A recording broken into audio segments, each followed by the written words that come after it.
புத்தாண்டு இருக்கோ அதே மாதிரியே கன்னியா லக்னத்துல வந்து கேத்துவும், எதிர்த்தாப்புல வந்து மீனத்துல வந்து உங்களுக்கு ராகுவும், 3ஆம் இடத்துல வந்து ஆத்மகாரகன் சொல்லக்கூடிய லக்னாதிபதியான புதன் வந்து 3ஆம் இடம் எப்பவுமே மறைவு ஸ்தானம். அது மட்டும் மாரகனும் கூட அந்த இடத்துல. அந்த இடத்துல போயிட்டு அதாவது 10th லார்ட்னு சொல்லக்கூடிய நம்ம தொழில், நம்ம கர்மா அப்படின்னு சொல்லக்கூடிய அந்த புதன், அந்த 10வது வீடுங்கிறது நம்ம கர்மாக்காக.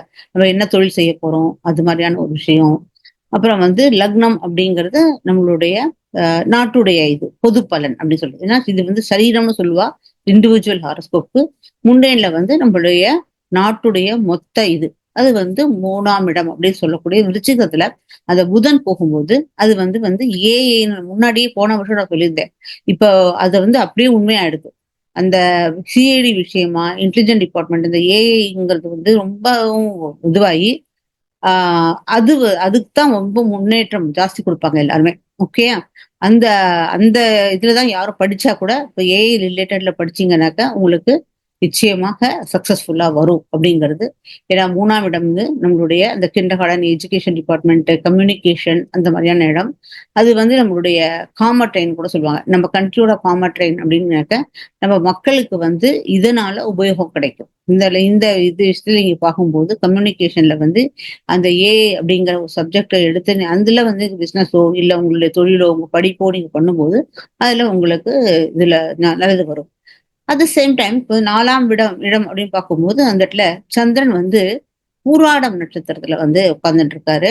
சூரிய பகவான் வந்து மூல நட்சத்திரத்துல போய் உட்கார்ந்துருக்காரு. ஓகே. அதாவது 11ஆவது வீட்டுக்கு அதிபதியும் 12ஆம் வீட்டுக்கு அதிபதியும் 4வது வீட்டுல வந்து உட்கார்ந்துருக்காங்க. 12க்கு உடையவன் 4ல வந்து உட்கார்ந்துட்டு இருக்காரு. மோட்சக்காரகன் மோட்ச இடத்துல வந்திருக்காரு.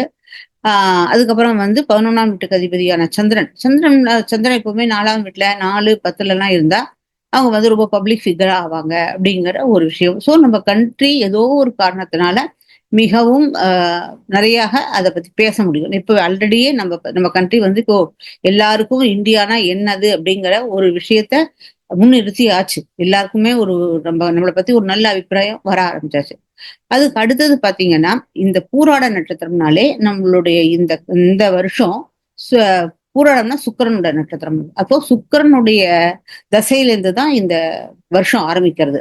அந்த சுக்கிரனுடைய இவர் வந்து அவர் நல்ல இடத்துல இருக்காரா இல்லையா அப்படின்னு நம்ம பார்க்கணும்னு பார்த்தீங்கன்னா அவர் வந்து செகண்ட் நம்ம கன்னியா லக்னமா இருக்கும்போது செகண்ட் லார்ட் 6ஆம் வீட்டுல மறைவு ஸ்தானத்துக்கு போயிட்டார்.